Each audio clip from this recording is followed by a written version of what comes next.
est 20h sur les antennes de la télé Futurs Médias. Mesdames, Messieurs, bonsoir. C'est parti pour le sommaire de cette édition. Une importante saisie de chanvre indien et de cigarettes frauduleuses à Yoff et Diamniadio. 5 personnes arrêtées en coup de la gendarmerie qui demande aux populations de collaborer avec les forces de défense. L'imam Alun Ndao est dans une cellule individuelle et dans de bonnes conditions. La direction du camp pénal répond ainsi au guide religieux qui dit être victime de torture. Amnesty International exige l'ouverture d'une enquête sur les conditions de sa détention. Seydi Gassama d'ajouter que les prisons sénégalaises sont remplies de malades mentaux. Sur ce, il interpelle les autorités. Et puis vote du projet de loi numéro 16/2018 autorisant le chef de l'État à ratifier l'accord de coopération inter-État portant sur le développement et l'exploitation des réservoirs du champ Grand Tortue à Méhim entre le Sénégal et la Mauritanie. Il y a eu des incidents dans l'hémicycle. L'opposition qui demandait l'ajournement des travaux a vu sa requête rejetée. Voilà pour les titres, le développement c'est tout de suite.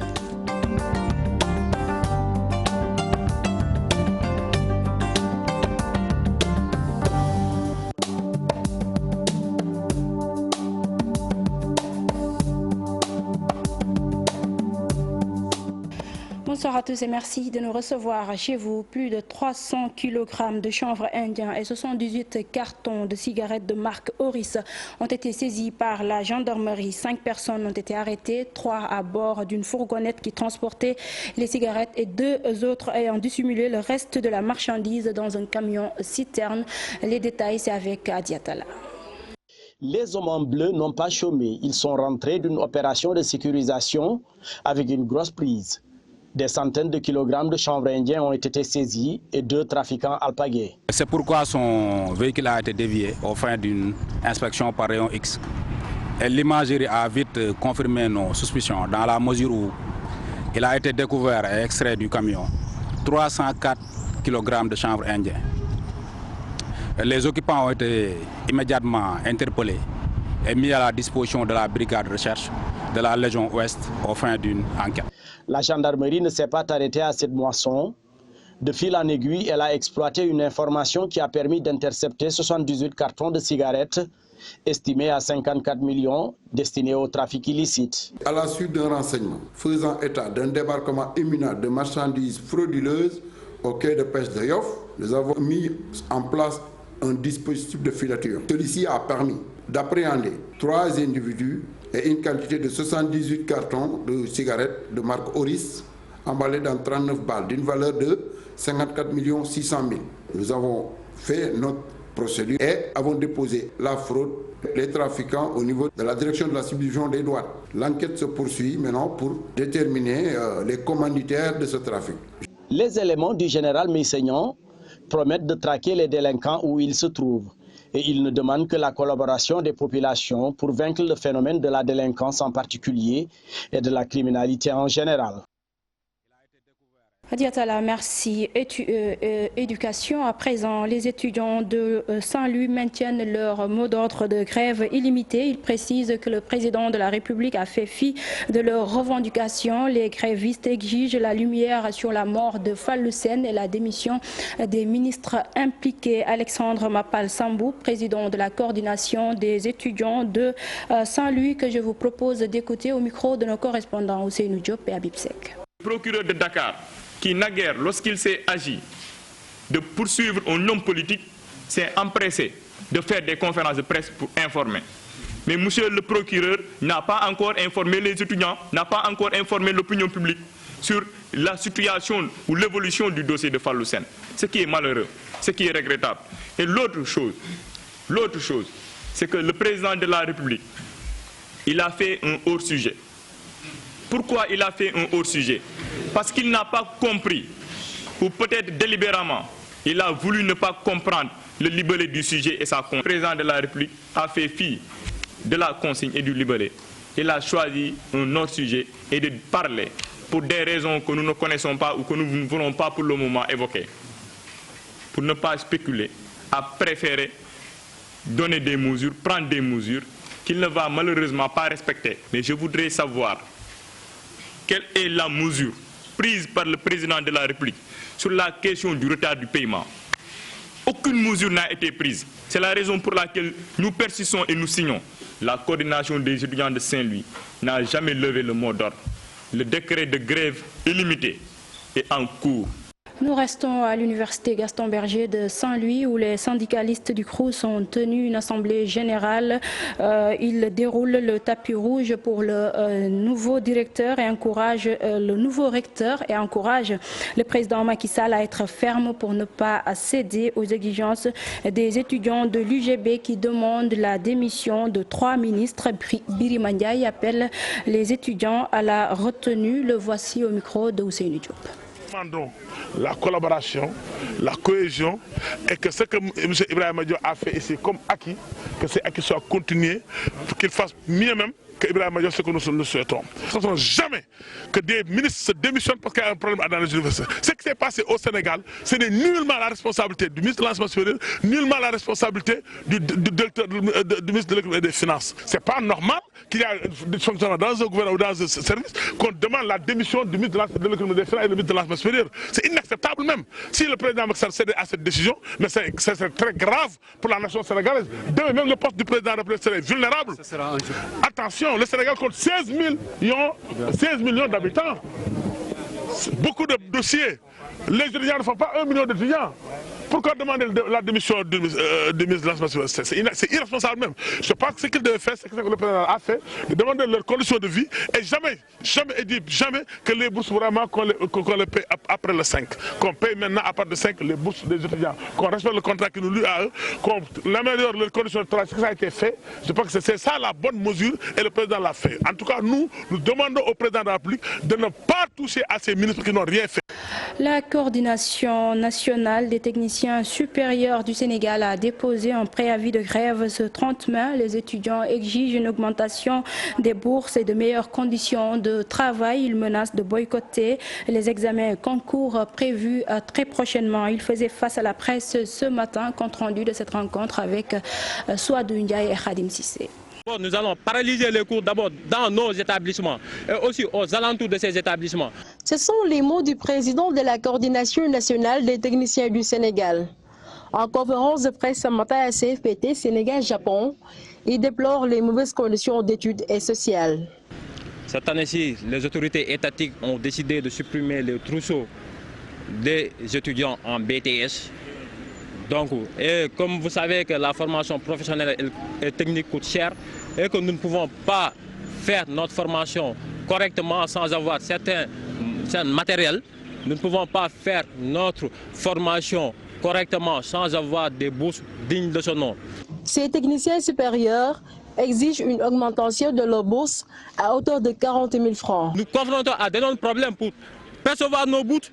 Nous avons des bourses de 18 000 francs. Nous demandons au président de la République d'augmenter ces bourses à 40 000 francs dès la première année et aussi de subventionner les mémoires de BTS. Mais également, ils ne cachent pas leur mécontentement envers l'État et menacent de joindre l'acte à la parole si toutefois l'État ne satisfait pas leurs revendications. Nous interpellons le président de la République à recevoir la coordination nationale des techniciens du Sénégal, comme il l'a fait avec les autres étudiants des autres universités, qu'on a déposé depuis le 29 avril, des préavis, depuis le 29 mai, des préavis de grève sur toute l'étendue du territoire.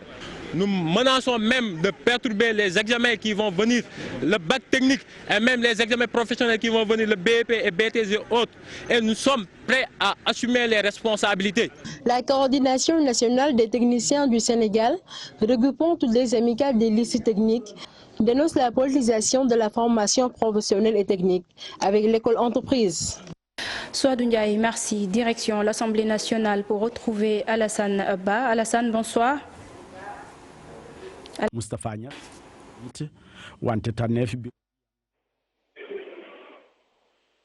Il ne m'entend certainement pas. Fatima, alors... Fatima. Oui, vous m'entendez?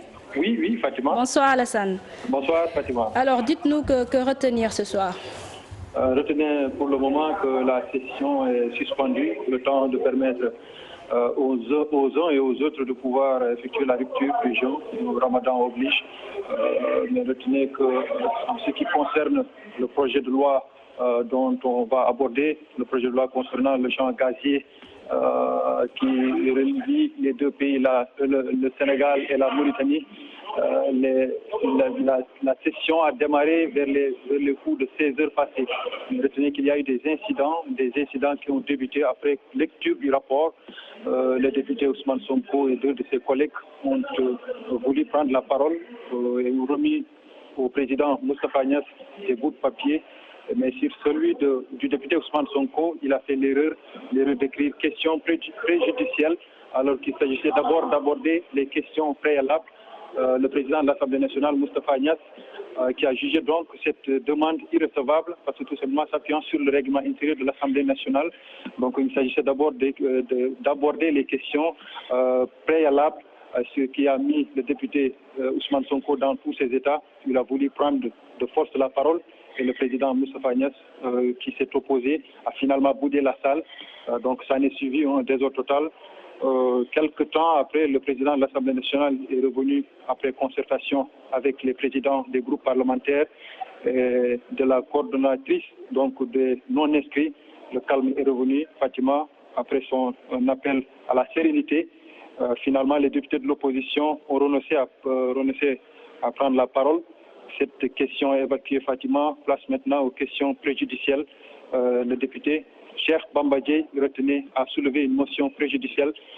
Cette motion, s'agissant donc cette motion concernant l'ajournement des travaux, les travaux, donc le temps de permettre à ces députés de l'opposition de disposer d'éléments nécessaires. Comprenez donc des contrats et autres pour leur permettre justement d'avoir une lecture approfondie de ce projet pour pouvoir le voter, parce qu'ils jugent ce projet extrêmement important, donc ils ne vont pas le voter sans pour autant avoir d'éléments nécessaires. Donc cette motion, donc Fatima, soumise au vote, la majorité a rejeté cette motion. Donc vous comprenez par la suite que c'est maintenant les débats qui ont démarré aux environs de 18h moins. Donc le député Ousmane Sonko a repris la parole. Pour lui, cet accord est tout simplement un accord de blanchiment. C'est comme ça qu'il qualifie cet accord, parce qu'il dit tout simplement que le chef de l'État, le président Macky Sall, après des forfaitures commises, lui et son ministre Ali Ndiaye qui avait dirigé donc le ministère de l'énergie, des mines plutôt, donc à travers les contrats signés sur le gaz et le pétrole, ont tout simplement voulu blanchir cet accord en appelant au dialogue et tout ce qui suit. C'est comme ça qu'il qualifie donc cet accord, Fatima. La réplique n'a pas tardé donc chez les députés de la majorité, Fatima. Après, il s'en est suivi les débats. Mais retenez également que ce champ gazier est évalué à environ 560 milliards de mètres cubes, répartis équitablement entre les deux pays, le Sénégal et la Mauritanie. Donc chaque pays aura 50% sur 50%, Fatima. Exactement, Alassane Ba, merci beaucoup. Vous l'avez dit, les travaux se poursuivent pour le vote du projet de loi numéro 16/2018 autorisant le chef de l'État à ratifier l'accord de coopération inter-État portant sur le développement et l'exploitation des réservoirs du champ Grand Tortue entre le Sénégal et la Mauritanie. Alassane Ba donc qui suit cette plénière pour nous. Fin de la conférence nationale sur le développement durable avec comme thème l'exploitation du pétrole et du gaz. Au centre de conférence internationale Abdou Diouf, le ministre de l'Environnement tire un bilan satisfaisant. D'après lui, le Sénégal pourrait être épargné des conséquences de l'exploitation du pétrole et du gaz sur l'environnement. Mame Thierno Dieng, ministre de l'Environnement, que nous allons écouter au micro d'Ousseynou Thiam et Ahmadou Bamba Samb. Président Macky Sall, qui, de par sa clairvoyance, nous a donné cette instruction qui a consisté à tenir chaque année une conférence nationale sur le développement durable. Et celle de cette année a répondu au contexte de l'exploitation des ressources pétrolières et gazières. Et comme je l'ai dit, en tant que ministre de l'Environnement, nous avons entendu assumer notre rôle d'alerte par rapport aux risques environnementaux liés à l'exploitation de cette ressource si précieuse pour l'avenir économique du pays. Et au terme de ces 3 jours, la mise en commun des esprits, des meilleurs experts provenant des Pays-Bas, de l'Angleterre et de l'Afrique a abouti à des recommandations dont l'application nous laisse penser que le Sénégal sera à l'abri des inquiétudes qu'on pourrait avoir par rapport aux risques environnementaux liés à l'exploitation pétrolière. Le projet de loi donc sur les accords pétroliers et gaziers entre le Sénégal et la Mauritanie, un prétexte pour la rédaction de Téléfutur Média de revenir sur les accords de pêche entre le Sénégal et la Mauritanie. Pour rappel, le président Macky Sall était en Mauritanie en février après la mort d'un pêcheur sénégalais tué par des gardes mauritaniens. Une visite décriée par l'opposition. Dissa Prera revient sur cet événement. Du 8 au 9 février 2018, Macky Sall se rendait en Mauritanie, une visite qui faisait suite à la mort du jeune pêcheur guetnarien au large de la côte mauritanienne et le tollé qui a suivi cet événement. Au menu des discussions, la question de la pêche et le renouvellement des accords entre les deux pays, une entente qui était déjà caduque de 2 ans au moment de l'incident qui a coûté la vie au jeune pêcheur saint-louisien de 19 ans. Les licences de pêche ont un sujet crucial entre les deux pays, mais aussi le travail des pêcheurs sénégalais sur les navires mauritaniens. Une visite à son époque beaucoup décriée par l'opposition, à leur tête Idrissa Seck. Le président de Rewmi avait sorti la formule choc en appelant le président de la République à ne pas se comporter comme un sous-préfet du président mauritanien ou français. Une façon de faire qu'Idrissa Seck pense contraire aux intérêts du Sénégal et ceux des pêcheurs guetnariens. Des accords avaient été annoncés pour le mois de mars. Des experts des deux pays se sont rencontrés, mais toujours pas encore de nouvel accord. En attendant que tout soit prêt et que les Saint-Louisiens reprennent le chemin des mers mauritaniennes, l'Assemblée nationale du Sénégal se penche sur la question.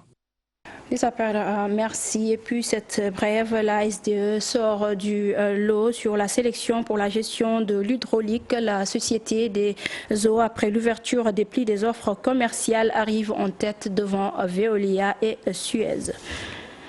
Procès Imam Ndao et compagnie, les débats ont duré 27 jours. Les plaidoiries étaient longues, un signe d'une volonté manifeste de ne dire que le droit dans cette affaire. C'est du moins la conviction de Maître Aboubakri Baro. Pour le chroniqueur judiciaire Alioune Ndiaye, lui se félicite de la couverture médiatique du procès. Le reportage est signé Mambiram Diouf.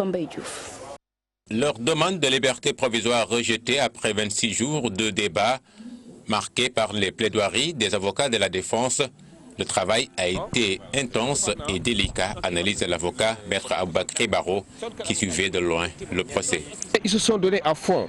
Un avocat qui se constitue pour une affaire de terrorisme doit comprendre les tenants et les aboutissants, doit comprendre par là où le terrorisme a commencé, tous ceux qui sont impliqués, et le modus operandi des présumés terroristes. Pour l'éclatement de la vérité, les débats ont parfois été tendus entre la défense et le ministère public.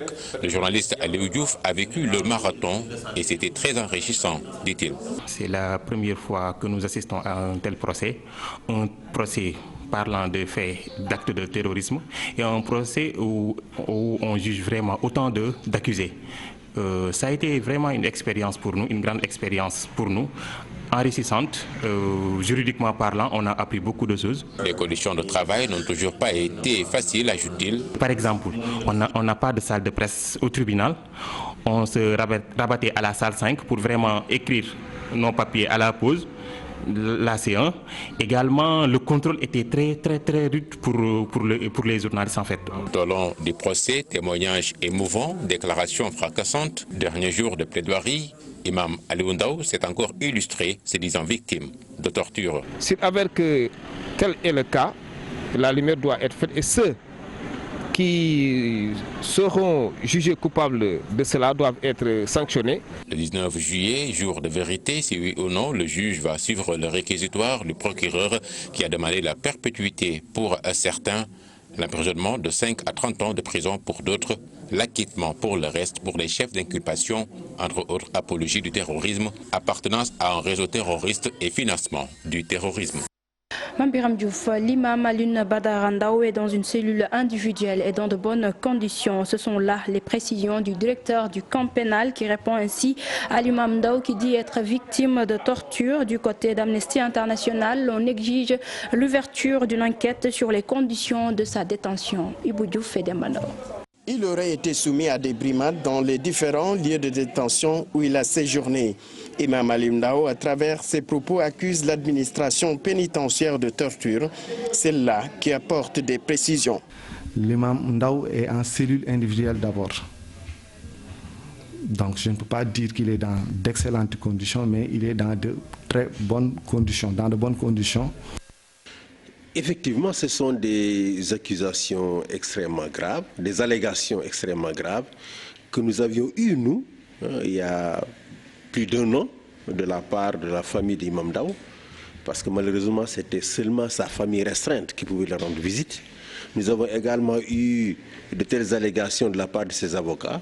Et c'est pour cela d'ailleurs que nous avions écrit aux juges d'instruction du premier cabinet qui avait le dossier de l'imam Ndao pour demander à le rencontrer et pour pouvoir nous-mêmes vérifier ces allégations-là. Dans ses propos, le détenu parle d'hommes téléguidés qu'il reçoit et d'une cellule parfois chauffée au point de mettre une écharpe mouillée sur sa tête. Les propos qu'il allègue, je ne pense pas que nous, au Sénégal, on est encore à cette technologie. Peut-être ça existe quelque part au Sénégal, je ne suis pas encore au courant. Donc, en tout cas, l'administration pénitentiaire n'est pas encore à cette technologie. Parce qu'on parle de rayons intraviolets, d'une sorte de téléguidage d'odeurs. Je ne sais pas comment on peut téléguider des odeurs. Et ça ne nous surprend pas que l'imam Ndao dise ça. Aujourd'hui, le procureur a obligation, en vertu de la Convention contre la torture. Il a obligation, et le Sénégal vient de passer devant le comité contre la torture. Le procureur a obligation d'ouvrir une enquête sur ces allégations-là. L'administration pénitentiaire assure, du côté d'Amnesty Sénégal, on attire l'attention des autorités sur le respect des droits des détenus. Vous avez non seulement le surpeuplement, mais la plupart des maisons d'arrêt du Sénégal, des prisons au Sénégal, sont vieilles. Les murs sont fissurés, n'est-ce pas? Les plafonds sont fissurés. Il y a un problème d'étanchéité. Beaucoup de prisons menacent de s'écrouler sur les détenus au Sénégal. Nous sommes un maillon de la justice. Ce n'est pas à nous de faire la justice. Donc on nous confie des êtres humains et nous avons en charge leur détention et éventuellement pour les condamner, leur préparation à la réinsertion sociale. Les organisations des droits de l'homme demandent au procureur de réagir et pour l'administration pénitentiaire, Imam Ndao est le seul à subir cette torture. Torture ou bon traitement des détenus, ces propos de l'imam Ndao relancent le débat. Diouf Seydi Gassama d'Amnesty International d'ajouter que les prisons sénégalaises sont remplies de malades mentaux. Pour lui, la place de ces Sénégalais est dans les hôpitaux psychiatriques. Il interpelle les autorités. Nous l'écoutons. Il y a beaucoup de malades mentaux dans les prisons sénégalaises. Beaucoup de malades mentaux sont dans les prisons sénégalaises. Ce n'est pas là-bas leur place. La place d'un malade mental, c'est dans un hôpital psychiatrique.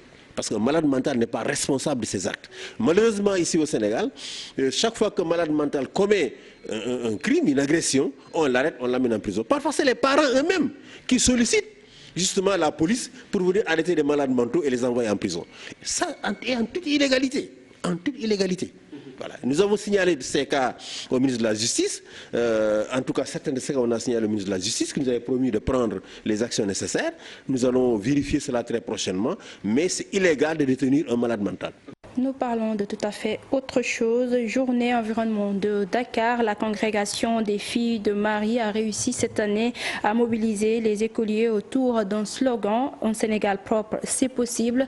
Des groupes de jeunes s'engagent à lutter contre l'insalubrité en nettoyant le quartier pilote Fass. Écoutons les explications de sœur Marie-Thérèse Mbaye, la coordonnatrice. Elle est au micro de Maïmouna Ndiaye et Mbaye Diouf. Nous nous sommes rendus compte que nous habitons de plus en plus avec un environnement qui n'est pas sain. Et nous voulons lutter contre l'insalubrité. Nous voulons que cela soit perpétué jusqu'à ce que chaque Sénégalais prenne conscience que la saleté, qu'un environnement malsain n'est pas bon pour notre développement, n'est pas bon pour notre santé et encore moins pour l'image du Sénégal, pays de la Teranga. Ramasser c'est bien, mais ne pas jeter c'est mieux. Et nous croyons, notre credo c'est un Sénégal propre, c'est possible. possible. On tourne à présent au centre de transfusion sanguine. En cette période de Ramadan, il n'y a pas de pénurie. La structure avait pris ses devants en sensibilisant les Sénégalais, ce qui a porté ses fruits cette année. Reportage à cette pays et Gervais Yao. Toute une logistique, tout un processus après le don ou prélèvement de sang. Une fois les poches prélevées, les différents composants séparés, la transfusion sanguine peut se faire. À ce niveau, nous avons ce qu'on appelle le sang total. Dès que nous avons prélevé l'individu, après nous amenons au niveau du labo, soit à partir de là, nous allons préparer ce qu'on appelle le concentré de globules rouges, le plasma ou le concentré de plaquettes. Les produits sanguins préparés, la conservation, une étape importante, leur durée de vie différente. Là, on a le surgélateur qui conserve le plasma au moins 1 an, pendant 1 an. Et le plasma est utilisé pour les grands brûlés. Et les femmes qui accouchent aussi certaines coagulopathies. À l'occasion de notre visite, le directeur du centre lance un appel. On a malheureusement très souvent plus de tensions juste après le Ramadan. Et c'est pour cette raison que je pense que l'appel que nous lançons, c'est que justement qu'on puisse très rapidement pouvoir reconstituer les réserves qui vont s'épuiser pendant le mois. Et que donc qu'il n'y ait pas de rupture, en tout cas de rupture pendant les 10 premiers jours après le mois de Ramadan. Appel à la solidarité entendu par ces médecins chrétiens en cette période de Ramadan. Donc nous, on vient soutenir la population et apporter aussi dans notre contribution pour sauver des vies, pour démontrer l'amour de Jésus-Christ. Pendant cette période, 80% des donneurs de sang s'abstiennent. Et pour parer à toute éventualité, des collectes se font dans les mosquées à l'heure de la rupture. Et c'est au pays culture à présent, Moussa Tine et Ibrahim Kébé, 2 artistes qui ont participé à la Biennale 2018. Après 30 jours d'exposition, les 2 artistes tirent un bilan satisfaisant de l'événement. Dissa Prera et Modou Diop les ont rencontrés au village des Arts. Reportage. Cela fait 4 décennies que Moussa Tine s'active dans l'art plastique. Artiste plasticien, diplômé de l'Institut national des arts en 1970, l'homme a vu naître et grandir la Biennale des arts contemporains. Pour l'artiste, l'événement reste une bonne vitrine de l'art sénégalais. Bien sûr, la Biennale, nous, on la sent vraiment. C'est un événement pour les artistes et également pour tous les Sénégalais. Ibrahim Kébé aussi est artiste plasticien. Il fait partie des sélectionnés pour faire des expositions. De l'avis de ce peintre, c'est la participation des artistes sénégalais qui rehausse cet événement. La Biennale, c'est un événement culturel artistique qui appartient aux artistes. Et je pense qu'à mon avis, tout artiste doit y participer. C'est nous qui rehaussons la Biennale, ce n'est pas la Biennale qui nous rehausse. Tous les 2 artistes s'accordent sur l'intérêt de la Biennale pour l'art sénégalais. Mieux, Moussa et Ibrahim estiment avoir tiré leur épingle du jeu. Financièrement. Je vous ai dit que financièrement, j'ai gagné quelque chose à cette Biennale. Maintenant, le reste, c'est à vous de savoir. C'est bénéfique, en tout cas, c'est un bilan très positif. Je pense que c'est ce que nous attendions de l'institution biennale. C'est un grand plaisir pour moi d'être d'abord sélectionné dans la IN et de faire mes preuves d'artiste. Et ça a été très bénéfique aussi pour moi. Durant 30 jours, Dakar a été la capitale de l'art africain contemporain. L'événement tire à sa fin ce 2 juin 2018. Rendez-vous est donc donné dans 2 ans pour une autre édition.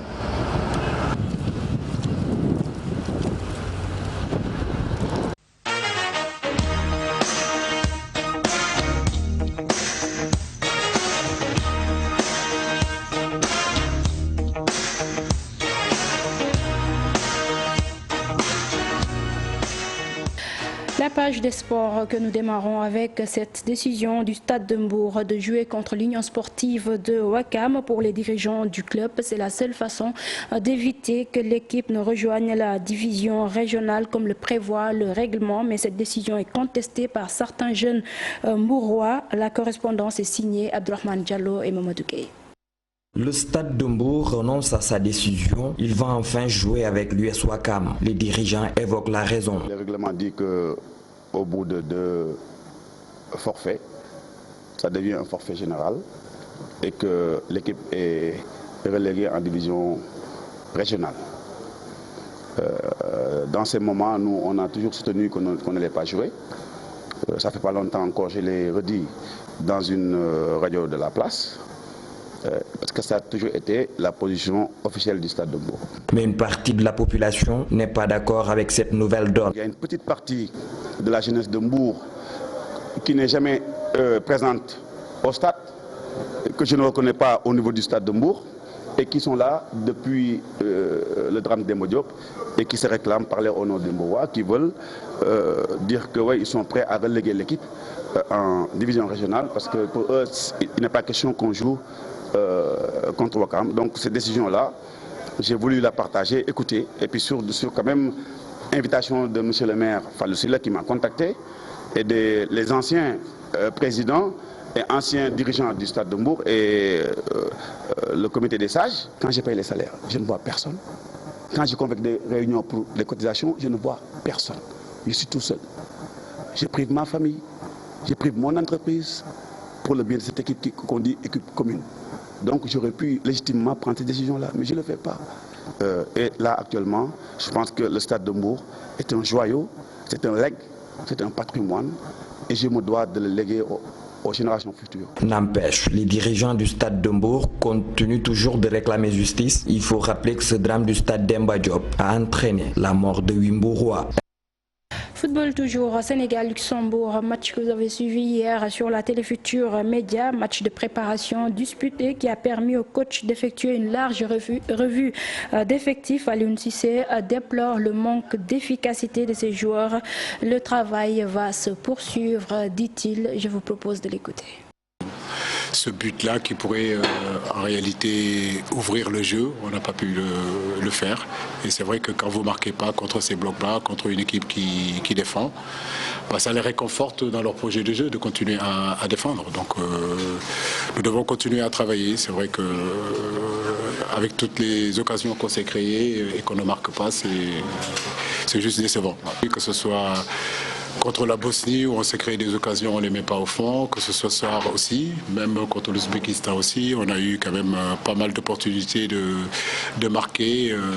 Ça n'a pas été le cas. Maintenant, il faut qu'on continue à travailler la finition, continuer à travailler, vraiment insister devant le but pour que justement ces occasions que nous nous créons, qu'on puisse les mettre au fond. Donc le football, ce qui est important, c'est bien de bien conserver, d'être dans la possession, mais je crois que ce qui est surtout fondamental dans le football, c'est de marquer les buts et gagner. Voilà, cet élément met fin à cette édition. Merci de l'avoir suivi. Prochain rendez-vous d'information à 0h avec le tout en images. D'ici là, passez d'excellents moments en compagnie des programmes de la Télé Futurs Médias. Bonsoir.